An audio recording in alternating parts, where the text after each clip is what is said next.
Hi everyone! Welcome back to my channel, and for today's video, it's been a long time since my last upload. I think almost 1 month or maybe lagpas ng 1 month. And the reason for that is kasi na-hospital yung tito ko. O diba, lobat na. So, na-hospital yung tito ko and after niya makalabas, sobrang naging busy ko sa mga schoolwork. Like talagang super busy. Tapos, sumabay pa na malapit na yung exam week. So, ayun. And at the same time, hindi ko rin naman na-balance ng maayos yung oras ko. Talagang sumabay yung mental health. But now, nakapag-vlog ako, nakapag-upload ako. Kasi nagkaroon ako ng oras para mag-vlog and para mag-edit after a long time. Because this is my first weekend. After a long time na walang iisipin na schoolwork.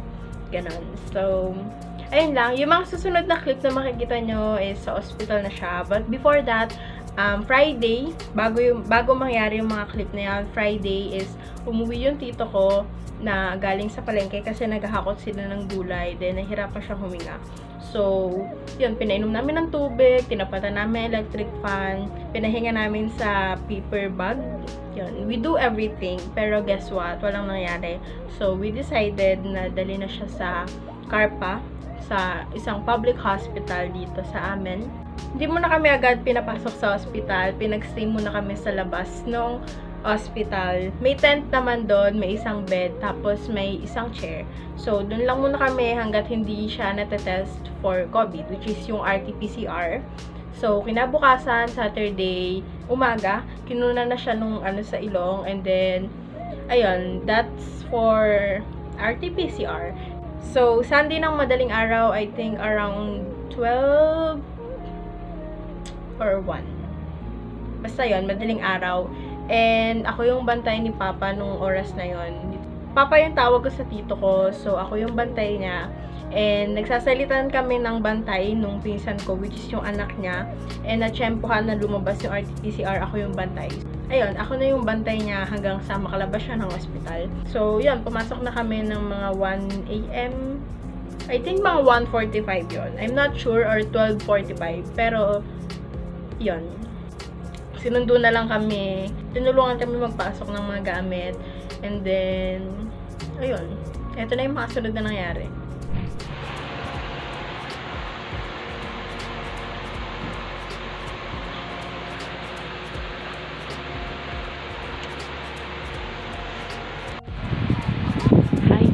Today, nasa hospital po si Papa.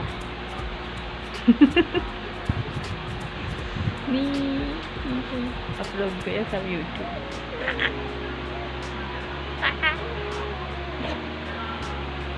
Mag-hi ka naman, tinitignan lang.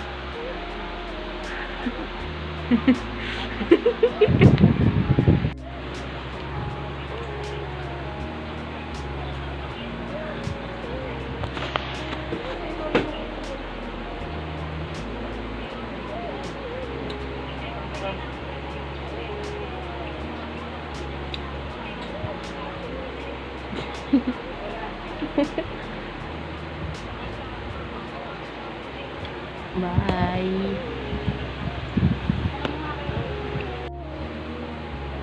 Ano, Spider-Man?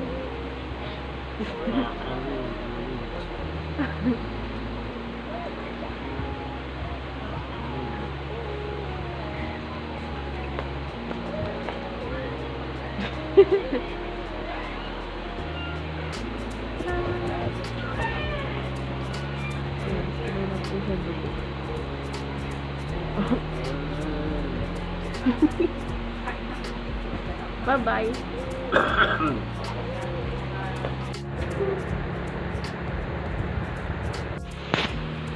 Hi guys, so it's Monday and I have a class and I just finished my 2 class. Meron pa akong isa and hopefully maka-attend ako kasi wala naman masyadong kailangan gawin. So, let's go.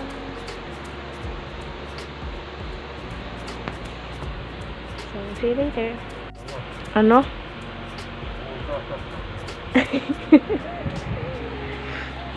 Ay, para alam mo na. So, Bago na ng reseta.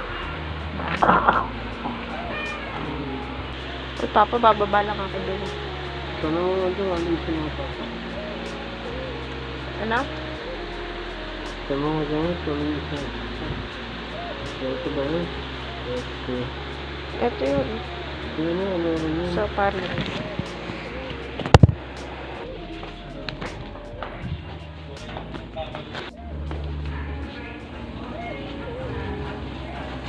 so, just got this all. Yes.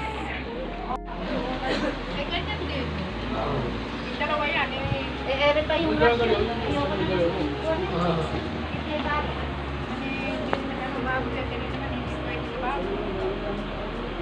titignan mo dyan, ha? Kismoso ka talaga, no?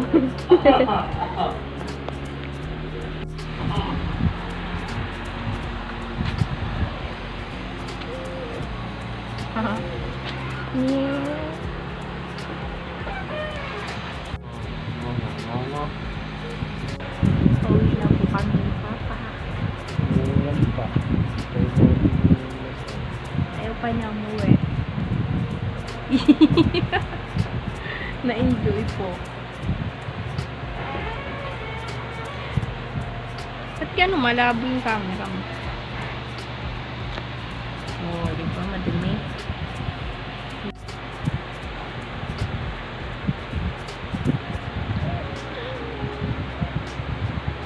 Ano man sabi mo sa'yo, sa sarili mo?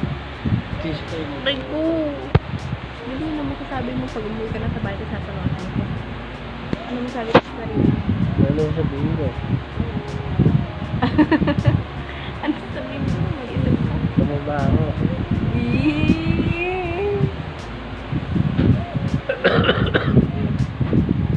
So, nahawak din po ako ng ubos ka.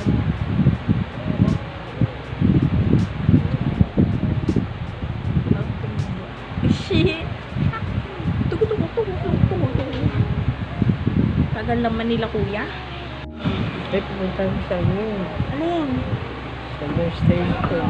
Alin nga? Pumunta yun. Alam na, nakausap na ng doktor. Kuya. Ayun ba? Oo. Kailan sinabi? Kasi yun. Ano oras? Ayun. Yan mo muna gagawin ko.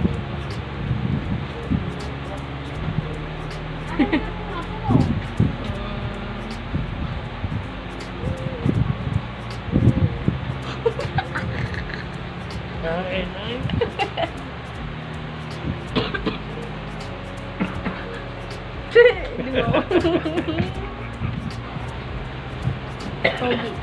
Gi. Uli na to, dali, magbababay na tayo sa kanila. Ganun ka. Kaya mo na lang kaya. Alam mo na ba, ganun? Ganun natin. Ganun, sumayaw ka. Ako. Babay ka na ako sa kanila, bye. Babay na ka. Babay na ka. Takpan mo na tayo. Takpan mo. Ito. Ito, ganun.